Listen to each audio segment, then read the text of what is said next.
Le parquet d'Alès a ouvert une enquête après la plainte déposée par une association de défense des animaux, une association qui dans le même temps a diffusé une vidéo choc. Elle a été tournée dans l'abattoir de la ville. Bonsoir Perico Légas, merci d'être avec nous, journaliste, critique gastronomique. Bonsoir Brigitte Gauthier, vous êtes porte-parole de cette association L214. On va recontextualiser ce qui s'est passé. Racontez-nous comment est-ce que vous êtes parvenu à avoir ces images. On a été contacté par une personne qui a accès à l'abattoir, qui nous a signalé qu'effectivement il se passait la tuerie des animaux quotidiennement dans cet abattoir, mais en plus avec des manquements graves à la réglementation, et qui nous a fourni 50 heures de rush. 50 heures d'images. Sachant que les internautes ont découvert 4 minutes. Hein. Ils en ont découvert 4 minutes, et puis on a mis aussi par salle 5 minutes d'extrait, et c'est juste énorme. Et donc, au vu de toutes ces images, déjà il a fallu les regarder, et puis les faire expertiser aussi. On a demandé à un expert vétérinaire, expert auprès des tribunaux, de regarder justement les reprises de conscience, etc., d'appuyer les rapports que nous on avait faits. Est-ce qu'on était dans le faux, est-ce qu'on était dans le vrai? Et voilà, et c'est ça qu'on a révélé hier. Les images, elles sont insoutenables, Perico Légas.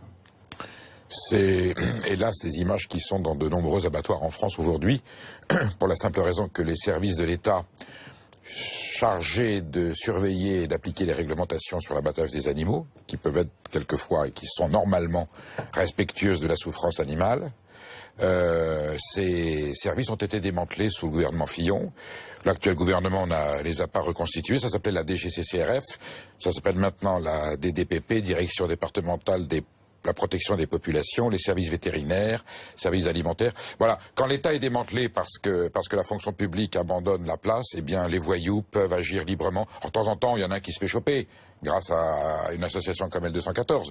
Mais la majorité des cas, ils ne se font pas, ils se font pas. Vous voyez, c'est honteux. Alors, on le sait en plus. Les parlementaires le savent, les pouvoirs publics le savent, et il faut qu'on attende l'intervention privée, une initiative privée, pour que l'on sache. Alors que parallèlement, les services de l'État, je parlais ce matin, j'ai été alerté, petite fromagerie de la Brie, qui a les services de l'État des DPP parce qu'on cherche la listeria, parce qu'une salle d'affinage n'est pas à la bonne taille. Donc on harcèle des petites industries qui font leur boulot correctement, qui peuvent avoir un problème. Et là, il se passe dans l'impunité totale ce genre de choses. Vous voyez, l'autre fait du fromage au lait cru, donc il dérange. C'est la fromagerie Bobin, elle paye 36 centimes du lait, donc elle dérange parce que les grands groupes industriels ne payent que 30 centimes. Et on s'acharne sur des gens qui font leur travail, qui préservent un environnement, qui préservent une tradition, une agriculture, et on laisse des voyous commettre ces crimes contre l'animalité dans l'impunité totale. C'est honteux. Est-ce que c'est une exception selon vous, ce qui se passe à Alès? Bien sûr que non. Non, c'est pas une exception, puis il n'y a pas que nous qui le disons.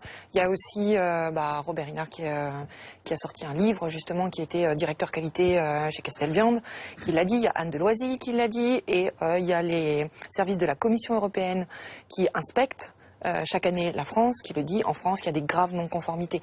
Donc, l'abattoir d'Alès, c'est pas une exception. Et puis, on le sait, dans un abattoir, on va pas sortir un film vidéo où on va avoir ensuite envie de manger de la viande. C'est pas vrai. On fait pas le lien entre l'animal et la viande, en général. Ok, on est super content de manger de la viande, on aime la viande, seulement on n'aime pas savoir qu'auparavant, il y a eu un animal qui a été tué. Et ça se passe dans tous les abattoirs, et on en tue 3 millions par jour. Pour être sûr qu'on comprend tous bien ce qui se passe, je voudrais qu'on fasse les choses très simplement. Vous nous parlez de contrôle public, les abattoirs, ils sont privés ou sont publics? Alors, il y a des contrôles internes, il y a des contrôles publics, mais souvent les services vétérinaires internes, quand Hinard, et Brigitte Gauthier vient de vous dire, il avait signalé les dysfonctionnements, il a été menacé par sa hiérarchie et il a été évacué. Mais c'est une entreprise privée, cet abattoir. Oui, c'est une entreprise privée, mais ça veut dire que la liberté d'agir d'un système de contrôle interne est évidemment enfreinte par l'intérêt, alors on chantage à l'emploi, et quand les pouvoirs publics sont saisis d'une défaillance de ce genre ou un manquement à la réglementation, les chefs d'entreprise vous disent attention, moi je ferme mon liquide, et le préfet dit bon ben on arrête, et ça. Et ensuite il y a le troisième problème, c'est que dans cet abattoir il y a une dimension halal, il y a 70%, ça dépend des périodes de l'année, 70% de halal. Le halal pose un problème à l'animalité parce que bon, il y a des tolérances, mais en République française on ne devrait pas abattre des animaux sans étourdissement, et c'est pas toujours étourdi, et parce que le halal est lié à un problème confessionnel, halal, eh bien on ne dénonce pas le halal parce qu'on ne veut pas stigmatiser. De même qu'on ne dit pas État islamique, on dit Daesh. Eh bien là, quand il y a un abattoir halal qui a ce genre de problème, eh bien on ne dit rien. C'est un peu différent, pardon, par les collègues. On ne dit pas État islamique parce que ce sont eux-mêmes qui se réclament d'une forme d'État et qu'on leur accorde pas cet aspect-là. Parenthèse.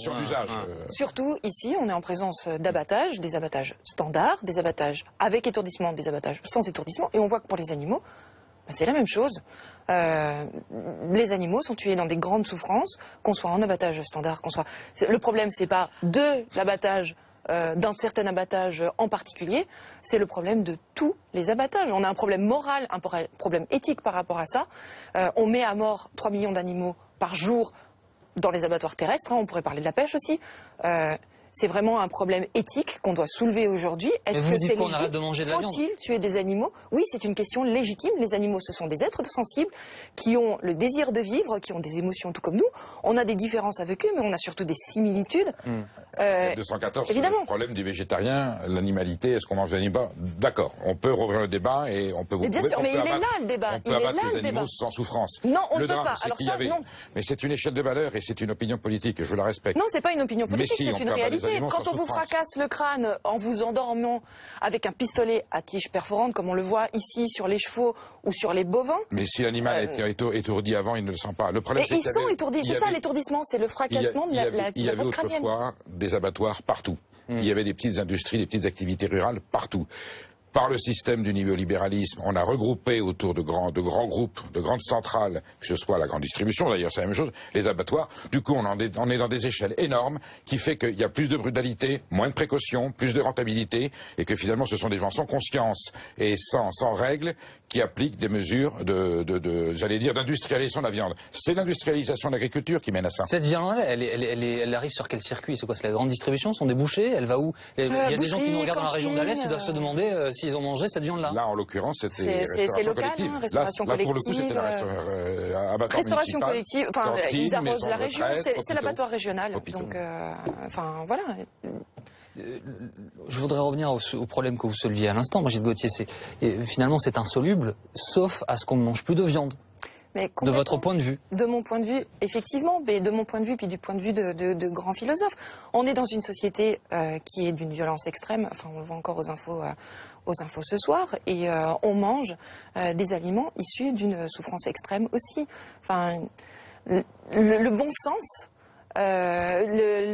l'extension du principe de bienveillance, d'altruisme, enfin voilà, on est devant des êtres sensibles, des êtres qui veulent continuer de vivre, qui veulent vivre comme nous, la vie la meilleure possible pour eux, et nous, on les réduit d'une part en esclavage au départ, parce qu'on peut parler des conditions d'élevage aussi, et puis pour les tuer finalement dans des conditions absolument ignobles.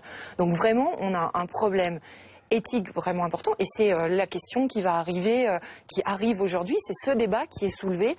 Chaque fois qu'on montre des images, c'est ce débat qui est soulevé. Alors Brigitte Gauthier, on est tous sensibles à la souffrance animale, nous sommes des omnivores, la consommation de protéines carnées ne s'arrêtera pas. À ce moment-là, on arrête l'élevage, donc on arrête tout un modèle économique. Ces rats, ces animaux ont été faits, ils ont été créés par la culture humaine pour être consommés. Alors moi je suis d'accord avec vous, mangeons moins de viande.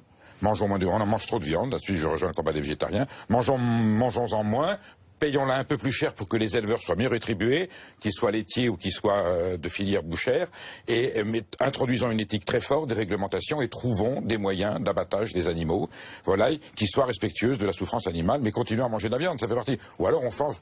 Si vous voulez, on change de système de civilisation, et je suis d'accord avec vous. Complètement. Et ben voilà, moi je ne veux pas de la vôtre. Voilà. Parce que vous n'y avez pas goûté. Je me battrai avec vous pour défendre la souffrance animale, mais je veux continuer à manger de la côte de bœuf. Mais si vous vous battez avec nous, vous allez arriver à la même conclusion, parce qu'il n'existe pas de méthode de réduire en esclavage des individus sensibles, et puis de les mettre à mort de façon correcte. C'est quoi une façon correcte de mettre à mort des animaux? J'aurai, chère Brigitte, des priorités sur le plan social et humain qui passeront peut-être avant les problèmes de viande. Ne pas manger de viande, ça ne vous empêche pas d'aller sur le reste. On peut faire tous les végétariens ne sont pas des gens gentils, je vous rassure. Et on vous mettra pas d'accord là-dessus ce soir. J'ai une question de consommateur. Est-ce que d'un point de vue sanitaire, ce que l'on voit sur ces images, c'est des implications Le professeur Mouton, à qui on a demandé d'expertiser les images, lui a soulevé aussi la question du sanitaire. Effectivement, on a des animaux qui sont égorgés par terre, avec des toisons qui sont sales. Oui, il y a un problème sanitaire avec ces conditions d'abattage aussi. Il y a des conditions aussi, on peut parler aussi de la misère des gens qui travaillent dans cet abattoir aussi. Enfin, je veux dire, tout est lié. Enfin, comment ils ont pu laisser faire ça dans cet abattoir? Il faut se blinder pour travailler là-dedans. On oblige des personnes à faire ça. C'est le bras armé de notre porte-monnaie. C'est nous tous consommateurs qui sommes responsables de ce qui se passe. C'est affligeant pour les services de l'État. Voilà. Là, je pense que le gouvernement Stéphane Le Foll est responsable de cette administration. Je pense qu'il va très vite prendre des mesures pour que ce genre d'aberration ne puisse pas se reproduire et surtout que ce soit faire pas un grand audit. Non, mais quand on a sorti les images qui provenaient de l'abattoir Charal de Metz, on nous a dit on va faire un audit, on va améliorer. C'est les pompiers, c'est histoire de rassurer les gens. Les gens, soyez rassurés, vous mangez des animaux qui ont été heureux puis qui sont allés eux-mêmes se suicider à l'abattoir. Faut arrêter de croire aux contes de fées. Vous faites très bien votre travail, on fait très bien le nôtre et c'est en informant le public et en alertant les pouvoirs publics que nous aurons des progrès dans ces mesures. Je suis très confiant, moi, au contraire. Je ne sais pas si on fait très bien notre travail, mais en tout cas, je vous remercie d'être venu le faire ici.